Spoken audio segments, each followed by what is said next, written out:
Halo semua, selamat datang di Museum Ganesha Malang, sebuah tempat yang menyimpan begitu banyak cerita, budaya, dan warisan sejarah yang penuh makna. Di museum ini kita tidak hanya melihat koleksi-koleksi semata, tetapi juga diajak memahami perjalanan panjang kebudayaan yang hidup dari masa ke masa. Setiap sudut ruangan menghadirkan kisah unik yang merekam nilai seni, tradisi, hingga kehidupan masyarakat pada zamannya. Melalui video ini, kita akan berkeliling mengenal beberapa koleksi menarik yang ada di Museum Ganesha Malang. Mari kita mulai perjalanan ini. Saat memasuki area museum, suasana tradisional langsung terasa. Pencahayaan hangat dan tata ruang yang artistik membuat pengunjung seolah masuk ke lorong waktu. Di bagian awal ini, kita dapat melihat berbagai ornamen budaya yang menjadi simbol penghormatan terhadap nilai-nilai tradisional Nusantara. Keberadaan koleksi-koleksi tersebut menunjukkan bagaimana masyarakat masa lalu memiliki hubungan yang erat dengan seni dan spiritualitas. Museum Ganesha sendiri menjadi salah satu ruang edukasi budaya di Kota Malang yang menghadirkan beragam koleksi dari berbagai daerah. Tidak hanya sedia tempat penyimpanan benda bersejarah, museum ini menjadi media pembelajaran bagi generasi muda agar lebih mengenal identitas budaya bangsa. Museum bukan hanya tempat untuk melihat benda-benda bersejarah. Museum juga menjadi ruang interaksi dan pengalaman. Banyak pengunjung yang mengabadikan momen saat berkeliling di museum. Dengan latar koleksi budaya yang unik, setiap sudut museum terasa menarik untuk didokumentasikan. Aktivitas ini menunjukkan bahwa museum kini semakin dekat dengan generasi muda. Bukan lagi tempat yang membosankan, tetapi ruang yang mampu menghadirkan pengalaman belajar yang menyenangkan dan visual yang menarik. Semar Gareng Petro Bagong, yang awalnya cuma 2. Nah, Semar sama Bagong. Namanya bukan Semar sama Bagong dulunya, lebih lama lagi namanya Junggit Pungko sama Bagong. Nah, yaitu Semar sama Bagong. Kemudian, ketika Semar berubah menjadi 2, dia sebagai sang lihat juga sebagai manusia begini, sebagai pengasuhnya para kesatria. Kemudian kami berdua, Sabdo Malam sama. Museum memiliki peran penting sebagai tempat edukasi. Melalui koleksi yang dipamerkan, masyarakat dapat belajar tentang sejarah, seni, dan budaya secara lebih dekat. Bagi pelajar maupun mahasiswa, museum menjadi sumber pembelajaran yang nyata. Mereka dapat melihat langsung bentuk peninggalan budaya yang sebelumnya mungkin hanya dipelajari melalui buku. Selain menambah wawasan, kunjungan ke museum juga dapat menumbuhkan rasa bangga terhadap kekayaan budaya Indonesia. Salah satu koleksi yang paling menarik perhatian di museum ini adalah deretan topeng tradisional. Topeng-topeng ini memiliki bentuk, warna, dan ekspresi yang berbeda-beda. Seperti itu, di luarnya digambarkan sebuah wajah, yaitu gantinya topeng sebagai tolak bala. Kalau di Jawa kuno, kalau orangnya mampu, ya dibuatkan topeng sebagai tolak balanya. Sama kayak di daerah Sulawesi kan ada patung batu itu, yang wajah itu, itu juga bukan kubur mereka, itu sebagai tolak bala mereka. Selain koleksi topeng, museum ini juga menampilkan berbagai ornamen tradisional dan koleksi wayang. Warna-warna mencolok dengan detail ukuran yang rumit memberikan kesan megah dan artistik. Wayang sendiri merupakan salah satu warisan budaya Indonesia yang telah dikenal hingga mancanegara.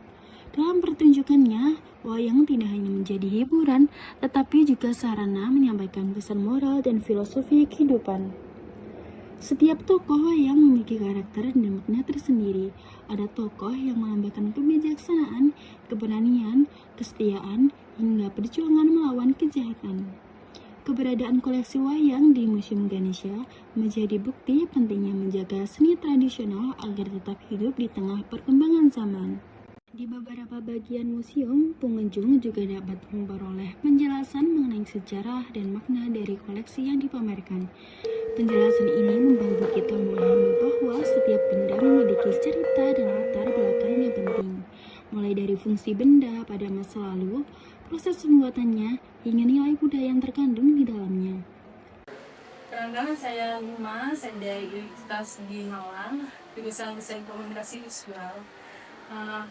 Di sini saya bersama keluarga saya mengunjungi Museum Ganesha dan ingin menanyakan 5 pertanyaan kepada kalian. Yang pertama, Kisah panjang wayang apa yang paling populer? Jadi kisah Panji yang populer yang terutama di Malang sini ada Panji yang gaib. Nah, tapi cerita Panji itu awalnya itu ada tulisan tentang asmaranya Nukonsawan, ada Raden Inurtopati sama Dewi Sikapanji. Raden Inurtopati itu berasal dari Kerajaan Sigoro, sekarang Minas Korea Sidoarjo, sedangkan Dewi Sikapanji atau Chandra Kirono itu berasal dari Panjalu atau sekarang Minas Korea Kediri. Dan di Museum Indonesia ini dikisahkan dalam bentuk wayang wedok. Wayang wedok mungkin kalian tadi udah jalan-jalan udah lihat, itu khusus untuk cerita Panji. Ini pertanyaan yang kedua, kan tadi namanya main lama wayangnya itu dari Cina, di sana. Terus bagaimana budaya wayang itu bisa masuk ke Indonesia? Iya, oke. Jadi wayang dari Cina itu adalah namanya wayang Motaiki. Jadi dibawa masuk oleh para imigran dari Tiongkok, dan salah satunya ada dari pelayaran yang terbesar di dunia sampai sekarang, yaitu pelayaran di Chengdu. Nah, Chengdu juga membawa masuk budaya Tionghoa, salah satunya juga wayang ini seperti itu. Jadi dibawa masuk oleh para imigran Tionghoa, para pedagang dari Tionghoa. Terus selain kemudian, bagaimana kalau pengen wayang yang paling susah kalau mungkin? Dari wayang yang paling susah wayang kulit tentunya. Kita juga harus mengetahui suhu ruangannya itu harus dikontrol. Terus kalau topeng juga kita perawatannya itu dari kayak apa ya, rayap atau tongkol itu, nah yang sudah makan kayu-kayu itu, yang itu jadi kita kasih kayak peikul, kita kasih kayak cairan alami itu supaya kayunya awet. Pertanyaan kedua, tinggal koleksi sejarah yang bagaimana? Yang ada di Museum Indonesia ya, paling lama kita ada manik-manik tadi. Nah, dari dua itu ada manik-manik daerahnya Kerajaan Singosari, juga ada beres-beres peninggalan Kerajaan Singosari, ada juga beberapa emas peninggalan di Singosari, juga ada awal Mantulo yang masuk di era abad 13, yaitu di era Singosari. Itu. Terus pertanyaan kelima, menurut Salang, bagaimana Gen Z melestarikan budaya, mengetahui dan mendalami agar budaya ini tidak berhenti seperti Mungkin dia bisa menggunakan budaya ini untuk perkembangan teknologi. Jadi bikin wayang secara visual, kayak mengenalkan bikin game melalui wayang-wayang, bikin game, kayak gitu kan. Kemudian juga melestarikan kebudayaan, juga mengembangkan budaya secara visual misalnya. Karena orang-orang anak-anak zaman sekarang yang mereka pegang sekarang itu secara visual semua, konsep. Oke, itu saja semua. Oke, yang silakan. Perjalanan di Museum Ganesha Malang memberikan pengalaman yang menarik sekaligus penuh makna. Dari koleksi topeng tradisional, ornamen budaya, hingga wayang, semuanya menunjukkan betapa kayanya warisan budaya Indonesia. Museum ini mengajarkan kita bahwa sejarah dan budaya bukan sesuatu yang jauh dari kehidupan sehari-hari. Justru di dalamnya terdapat identitas dan nilai yang berbentuk perjalanan bangsa. Semoga keberadaan Museum Ganesha terus menjadi ruang edukasi dan pelestarian budaya bagi masyarakat. Dan semoga semakin banyak generasi muda yang tertarik untuk mengenal, mempelajari, serta menjaga warisan budaya Indonesia. Terima kasih sudah mengikuti perjalanan ini. Sampai jumpa di eksplorasi budaya berikutnya.